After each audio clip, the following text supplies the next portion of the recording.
السلام علیکم معزز ناظرین، آج کا واقعہ ایک شرابی گنہگار نوجوان کا واقعہ ہے۔ ایک شرابی نوجوان تھا، وہ ایک گنہگار، بدکار اور سیاہکار انسان تھا۔ اتنا تھا کہ اس نے ساری زندگی اپنے رب کو ایک سجدہ بھی نہیں کیا۔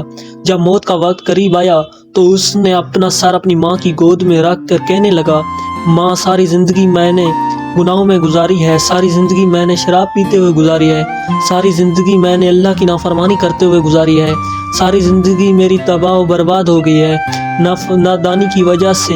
ماں، میرا موت کا وقت قریب ہے، میں مر گیا تو تم اپنے مرشد کے پاس جانا اور سفارش کرانا کہ میرا جنازہ خود ہی آ کر پڑھائے گا۔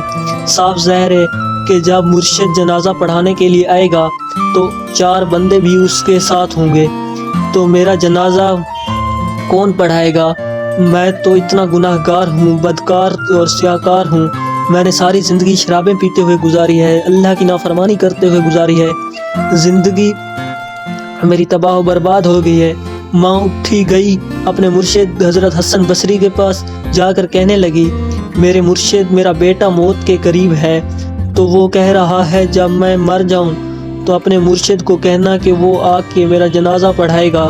حسن بصری نے کہا کہ مائی، وہ مر گیا تو میں اس کا جنازہ نہیں پڑھاؤں گا، اس نے ساری زندگی شرابیں پیتے ہوئے گزاری ہے، ساری زندگی وہ مسجد کے قریب تک بھی نہیں گیا، ساری زندگی اس نے اپنے کریم رب کو ایک سجدہ کرنا بھی گوارا نہیں کیا، میں اس کا جنازہ کیسے پڑھا سکتا ہوں؟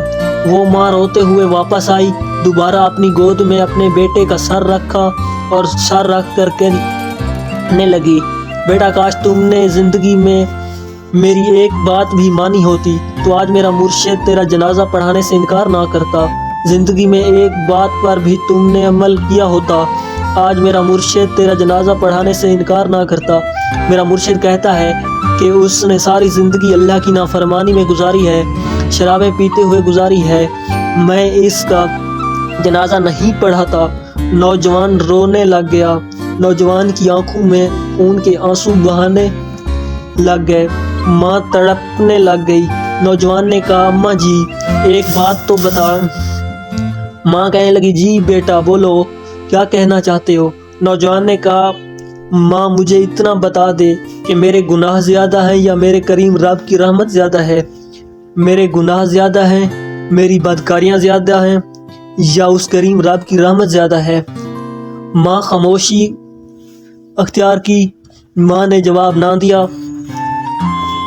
اس کے بعد بیٹا رو کر کہنے لگا، ماں، مجھے ایک بات تو بتا دے، اگر ایک لمحے کے لیے بھی تجھے میرا رب مہلت دے دے کہ اے گناہ گار نوجوان کی ماں، اگر تو چاہے تو اپنے بیٹے کو جنت میں بھیج دے، اور اگر تو چاہے تو اس گناہ گار کو جہنم میں بھیج دے، تو مجھے کہاں ڈالے گی؟ جنت میں ڈالے گی یا جہنم میں پھینک دے گی؟ ماں فوراً بولی، نہیں بیٹے، اگر مجھے ایک لمحے کے لیے بھی میرا رب مہلت دے دے تو میں تجھے جنت کا دروازہ کھول کر اندر بھیج دوں گی، فوراً تجھے جنت میں بھیج دوں گی۔ نوجوان تڑپ کر کہنے لگا، اماں جی، جو خدا 70 ماؤں سے بھی زیادہ محبت کرنے والا ہے تو وہ مجھے جہنم میں کیسے ڈال سکتا ہے؟ تو ایک ماں جتنا پیار کرتی ہے میرا قریب رب 70 ماؤں سے بھی زیادہ پیار کرتا ہے، تو وہ مجھے جہنم میں کیسے ڈالے گا؟ یہ کہتے ہوئے خشت الہی میں آ کر آنکھوں سے آنسو بہاتے ہوئے، آنکھوں سے نیر بہاتے ہوئے نوجوان کی روح پرواز کر گئی۔ ادھر ماں رو رہی تھی، دوسرا کوئی رونے والا نہیں تھا۔ بیٹے کو ادھر کسی نے دروازے پر دستک دی، ماں نے جب دروازہ کھولا تو باہر مرشد نظر آئے۔ محترمہ کہنے لگی، اے مرشد، آپ نے تو مجھے جواب دیا تھا، اب کیسے آ گئے؟ آپ کو کیسے پتہ چلا کہ میرا بیٹا فوت ہو گیا ہے؟ مرشد کریم کہنے لگے، محترمہ جی، جب تم میرے پاس آئی اس وقت میں سونے لگا، میری آنکھ لگی، خواب میں کسی کہنے والے نے کہا، اور میاں تو سویا ہوا ہے تو میرے یار کا جنازہ کون پڑھائے گا؟ حسن بصری کو یہاں سویا ہوا ہے، میرا یار مرا ہوا ہے، میرا دوست مرا ہوا ہے، جا کر میرے دوست کا جنازہ پڑھا کے آ۔ ادھر ندامت کے 2 آنسو بہے تھے، ادھر ندامت اور شرمندگی خاشت الہی میں آ کر آنکھوں سے 2 آنسو بہے تھے۔ ادھر بخشش کا فیصلہ ہوا، ادھر مغفرت کا فیصلہ ہوا۔